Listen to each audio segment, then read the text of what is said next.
ओफो नीतू, ये सब क्या है यार? तू मेरी बर्थडे पार्टी में कैसी ड्रेस पहन कर आ गई? यहाँ मेरी इतनी अच्छी अच्छी सहेलियां आई हुई हैं, इतने क्लासी से कपड़े पहने हुए, और तू तू ये क्या अजीब सा बेढंगा सा सूट पहन कर आ गई? प्रिया, तू जानती है ना, ये सूट मेरी माँ ने अपनी साड़ी से बनाया मेरे लिए, वो भी कितने प्यार से, और तू ऐसे बोल रही है? ओफो, ये चाची जी भी ना कभी पुरानी चादर को काट कर उसके पर्दे बना देती, तो कभी उसका मेजपोश, उनका भी कुछ समझ नहीं आता। खैर छोड़। और सुन, तू ये जो भी छोटा मोटा गिफ्ट लेकर आई है ना, उसे अभी छुपा ले। कहीं गलती से मेरी फ्रेंड्स ने खोल लिया तो कितना मजाक उड़ाएंगी मेरा कि तेरी कजिन क्या उठाकर लाई है। दरअसल नीतू और प्रिया दोनों चचेरी बहनें थी। जहां प्रिया की फैमिली अच्छे पैसों वाली थी, तो वहीं नीतू का परिवार गरीब था। इसलिए प्रिया को अक्सर अपनी अमीरी पर घमंड रहता था। कुछ समय बाद प्रिया की शादी एक बड़े घर में हो गई। हाँ प्रिया, और तू ही तो एक मेरी बहन है, तू शादी में नहीं आएगी तो मेरा मन नहीं लगेगा। और तुझे पता है, ये शादी हम अपने गाँव की पुश्तैनी उस घर में कर रहे हैं जो नदी किनारे है। माँ का बड़ा मन था कि शादी वहीं से हो। क्या तू नदी किनारे उस छोटे से कच्चे घर में शादी करेगी? ओ हाँ, वैसे भी तुम लोग के पास इतने पैसे तो है नहीं जो शहरों में की हुई शादी का खर्चा उठा सके।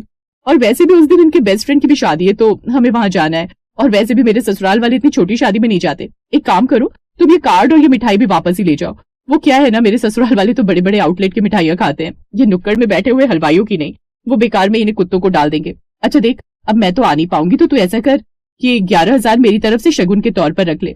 इससे अपने लिए कोई ढंग की साड़ी ले लियो, नहीं तो कहीं पता चले चाची जी शादी वाले दिन के लिए भी तेरे लिए कहीं पर्दे का ही डिजाइन किया हुआ कोई लहंगा पहना दे। ये सुनकर नीतू और उसकी माँ शर्मिंदा हो जाती हैं। उसकी कोई जरूरत नहीं है, जब तू मेरी बहन होकर शादी में नहीं आ सकती तो मैं भी ये शगुन नहीं लूंगी। चलो माँ। नीतू अपनी माँ के साथ मिठाई का डब्बा और कार्ड लेकर चली जाती है। ऐसे ही शादी का दिन आया। नीतू दुल्हन बनकर अपने नदी किनारे उस घर में पहुंची हुई थी, लेकिन जब प्रिया अपने ससुराल वालों के साथ अपने पति के दोस्त की शादी अटेंड करने वहाँ पहुंची तो हैरान रह गई।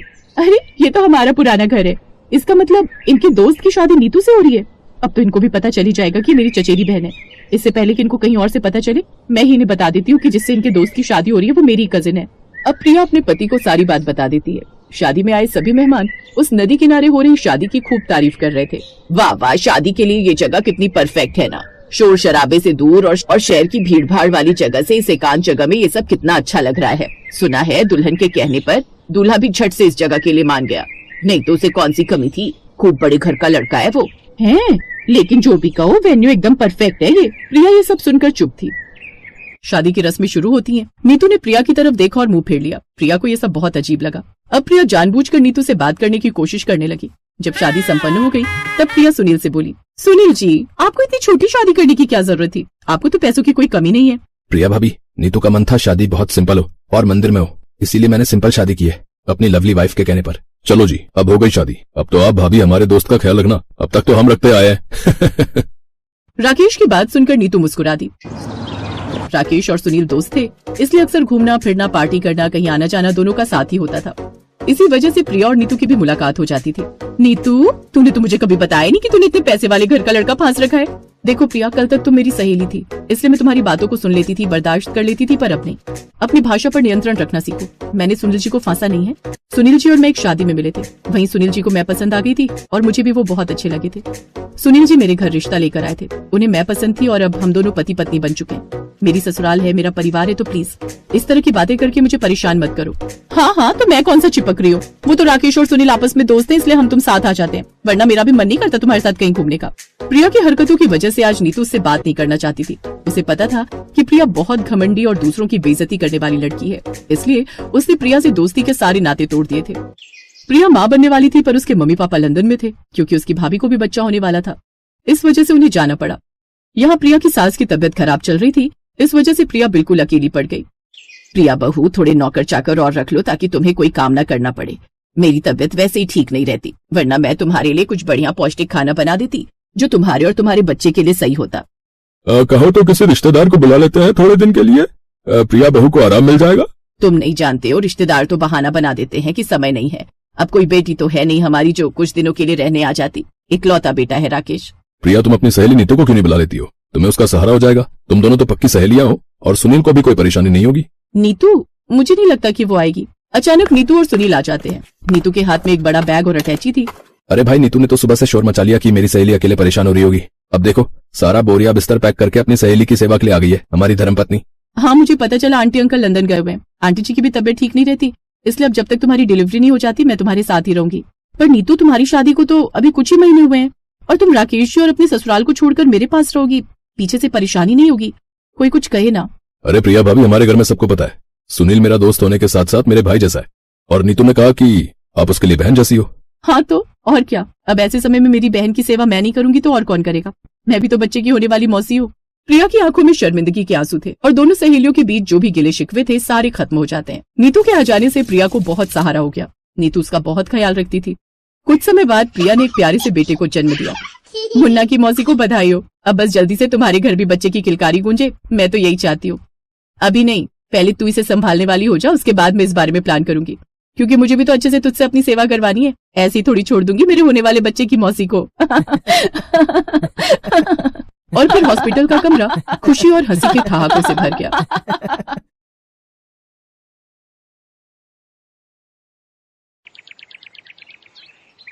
झोपड़पट्टी बनाकर रहने वालों की कोई इज्जत नहीं होती। ऐसे लोग कहीं पर भी झुग्गी झोपड़ी बनाकर रहने लगते हैं। फिर जब भी सरकार उन्हें वहां से भगा देती है तो दूसरी जगह ढूंढकर वो लोग रहने लगते हैं। उन्हीं झुग्गी झोपड़ियों में मीरा नाम की एक लड़की भी रहती थी। अम्मा वो देखो ट्रेन जा रही है, ट्रेन जा रही है तो मैं क्या करूं? हम लोग भीख मांगकर अपना जीवन यापन करते हैं। ट्रेन में बैठने का सपना भी मत देखना। ट्रेन में बैठने में कौन सी बड़ी बात है अम्मा? झुग्गी झोपड़ी में रहने वाले बहुत सारे लोग ट्रेन में बैठकर इधर से उधर जाते रहते हैं। वो सब बिना टिकट लिए ही ट्रेन के डिब्बों में घुस जाते हैं। हम लोग कोई भी ऐसा काम नहीं करेंगे जिसमें हम लोग फंसे। भीख मांगकर गुजारा जरूर करते हैं, लेकिन जेल में जिंदगी बिताने से तो बेहतर ही है। उन लोगों ने जहाँ पर अपनी झुग्गी झोपड़ी बना रखी थी वहीं से ट्रेन भी गुजरती थी। उसी रेल की पटरी पर सुबह सुबह वो लोग शौच करने भी जाते थे। वहीं दूसरी तरफ वहाँ से थोड़ी दूर पर रेलवे की पटरी के पास कुछ झुग्गी झोपड़ी और भी बनी थी, जिसमें पप्पू नाम का एक लड़का रहता था। पप्पा इधर आओ, एक बात बताऊं। क्या बताओगे तुम? यही ना कि आज तुझे भीख में कुछ नहीं मिला?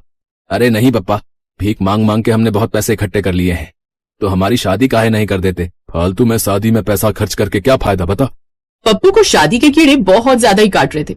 वो हर रोज रेल की पटरी पर ही शौच करने बहुत दूर तक निकल जाता था। एक दिन उसके पिता उसके पीछे पीछे चले गए, ये जानने के लिए कि आखिर इतनी दूर ये क्यों चला जाता है। तो उसने देखा कि वो हर रोज इस मीरा से मिलता था। उसने देखा कि उसका बेटा पप्पू मीरा से बातें कर रहा है। मीरा, इससे पहले कि हमारी झोपड़ियां यहाँ से हटा दी जाएं और तुम कहीं और चली जाओ, मैं तुमसे शादी कर लेना चाहता हूँ। आखिर कब तक हम दोनों भगने के बहाने एक दूसरे से मिलते रहेंगे? अरे तो इंतजार किस बात का कर रहे हो पप्पू? जो करना है तुम्हें ही करना है। तुम मेरे परिवार से बात कर लो और शादी कर लेते हैं। पप्पू जैसे ही वापस आने के लिए मुड़ा, वैसे ही उसका पिता भी वहाँ से भाग गया और भागकर सीधा अपनी झोपड़ी में आकर बैठ गया। पप्पू, अब मुझे समझ आ गया है कि तू मुझसे शादी के लिए रोज रोज क्यों कहा करता है। इतनी दूर तू सुबह हगने के लिए नहीं जाता था, बल्कि अपनी होने वाली बीबी से मिलने जाता था, है कि नहीं? अरे पप्पा, तुम तो बिल्कुल अंतर्यामी निकले। जब आप सब कुछ जान ही गए हो तो जल्दी से चलो, मैं आपको मीरा के परिवार से मिलवा देता हूँ और हम लोगों की शादी तय कर दीजिए। देखो पप्पू, शादी में बहुत पैसा खर्च होता है। हम लोग भिखारी हैं और जिस लड़की से तू शादी करना चाहता है ना, वो भी भिखारी ही है। अरे कैसे होगी शादी, बता। वैसे ही जैसे आपने शादी की थी। शादी के समय आप भी कहीं के महाराजा नहीं थे, हैं? आपकी हालत भी उस समय यही थी। वैसे टेंशन ना लो, शादी में ज्यादा खर्चा नहीं करेंगे, जुगाड़ से हम लोग शादी कर लेंगे। बारिश की वजह से उसकी झोपड़ी से पानी टपकने लगा। इस टपकती हुई झोपड़ी में अपनी बीवी को रखोगे? पप्पा, तुम सवाल जवाब बहुत करते हो। चलो चलो जल्दी चलो मीरा के यहाँ मेरी शादी की बात करने। पप्पू अपने पिता के साथ मीरा के घर गया और दोनों की शादी की बात तय कर दी। ठीक अगले ही दिन, मीरा, आज हमारी सुहाग रात है। तुम इस तरीके से शर्माती रहोगी तो कैसे चलेगा, बताओ। शर्म तो हर लड़की का गहना होता है मेरे पप्पू। बाहर देखो कितनी जोर से बिजली कड़क रही है, बारिश भी बहुत तेज हो रही है। इस झोपड़ी में कितने सारे छेद हैं, देखो ना, सारा पानी अंदर आता जा रहा है। बरसात के मौसम की वजह से हर रोज झमाझम बारिश होती थी। कपड़ों की बनी झुग्गी झोपड़ी पानी से लबालब भर गई। सारा पानी अंदर भर गया और कुछ ही देर में वो झोपड़ी टूटकर पानी में बहकर चली गई। अब वो दोनों काली रात में खुले आसमान के नीचे थे। बारिश भी बहुत तेज हो रही थी। अरे पप्पा कहाँ चले गए? कहीं बारिश में बह तो नहीं गए? तभी उसका पिता भागते हुए उन दोनों के पास आया और बोला, अरे बेटा पप्पू, हमारी झोपड़ी कहाँ गई? ससुर जी, हमारी झोपड़ी बारिश में बह गई। हमारे पास ना तो कोई तिरपाल है और ना ही मजबूत कपड़ा जिससे हम दोबारा झोपड़ी बना सके, और वैसे भी इतनी तेज तूफान आया है, कैसे होगा ये सब? अरे बातें मत करो, देखो बिजली कितनी तेज कड़क रही है। ठंड की वजह से तुम्हें बुखार आ जाएगा। तभी पप्पू के पिता की नजर ट्रेन के एक डिब्बे पर पड़ी जो काफी दिनों से बंद पड़ा था। पप्पू वो देखो, वो ट्रेन का डिब्बा कई सालों से ऐसे ही बंद पड़ा है, फालतू में बेकार पड़ा है। चलो जल्दी से उस डिब्बे के अंदर चलते हैं, कम से कम इस बारिश से तो राहत मिल जाएगी। हाँ ससुर जी, ये आपने बिल्कुल सही कहा। हम लोग बचपन में इन्हीं ट्रेन के डिब्बों में छुपकर खेला करते थे, कभी कभी तो सो भी जाया करते थे। चलिए जल्दी चलिए, इस बारिश की वजह से तो हमारी सुहाग रात भी अधूरी रह गई। अरे मीरा, कम से कम अपने ससुर जी के सामने ऐसी बातें मत करो। इतनी तेज बारिश में मुझे कुछ भी समझ में नहीं आ रहा है कि कौन ससुर है कौन पति। जल्दी चलो। वो लोग उसी रात में उस ट्रेन के खाली पड़े डिब्बे में चले गए। वहाँ पर उन्हें थोड़ी राहत मिली क्योंकि लोहे का पूरा डिब्बा था जिससे पानी अंदर आने का सवाल ही पैदा नहीं होता। तुम लोगों ने अपना सामान तो उठा लिया था ना? हाँ पापा, हम सारा सामान ले आए हैं। आप चिंता न करो, आपका सामान भी हम लोग उठा लाए हैं। पर झोपड़ी हमारी बह गई, बाकी सामान हमने बचा लिया। ठीक है, तुम लोग इसी डिब्बे में आराम करो, मैं दूसरे डिब्बे में जाता हूँ। पप्पू का पिता दूसरे के डिब्बे में जाकर अपने कपड़ों को बिछाकर वहीं सो गया। अगली सुबह भी बारिश बंद नहीं हुई। तब मीरा ने कहा, देखो पप्पू, हम लोग जिस तरह से झोपड़ी बनाकर रहते थे उसका भी कोई सहारा नहीं था। कभी न कभी वहाँ से भी भगा दिया जाता। तो इसी तरह जब तक हम इस ट्रेन के डिब्बे में रह रहे हैं तब तक इसको बहुत अच्छा आशियाना बना सकते हैं। हम लोग मिलकर इसे बहुत अच्छा सजाते हैं। क्यों ससुर जी, मैंने ठीक कहा ना? हाँ बेटा, बात तो तुमने सही कही। कुत्ता भी जहाँ बैठता है उतनी जगह साफ करके ही बैठता है। तो अगर तुम इसे अच्छा बना सकती हो तो बना दो, हम लोग भी तुम्हारी मदद करेंगे। इस तरह से उस झमाझम बारिश में तीनों ने मिलकर उस ट्रेन के डिब्बे को अंदर से इतना सजा दिया कि वो किसी आलीशान घर से कम नहीं लग रहा था। लेकिन उस डिब्बे में वो लोग हमेशा तो रह नहीं सकते थे। इसीलिए मीरा ने कहा, अब हम लोगों को रहने की कोई परेशानी नहीं है, लेकिन सरकार कभी न कभी तो यहाँ से हमें भगाई देगी। अब थोड़ा बड़ा सोचना पड़ेगा और भीख मांगनी बंद करनी पड़ेगी। हम लोग मिलकर कहीं मेहनत मजदूरी करते हैं और कहीं छोटी सी जगह लेकर अपना खुद का आशियाना बनाते हैं, वरना कब तक इधर उधर भटकते रहेंगे। ससुर जी को भी कितनी तकलीफ होती है, उनके बारे में तो सोचो। अब मीरा और पप्पू भीख मांगना छोड़कर मजदूरी करने लगे। उन्होंने अपने पिता को काम करने के लिए और भीख मांगने से मना कर दिया। 6 महीने तक वो लोग उसी ट्रेन के घर में रहे और कुछ पैसे इकट्ठा करके उन्होंने छोटा सा खेत खरीद लिया क्योंकि खेत की जमीन सस्ती मिलती थी। लेकिन अगले दिन वहाँ पर सरकार के कुछ लोग आए और उस ट्रेन के घर से उन्हें भगा दिया।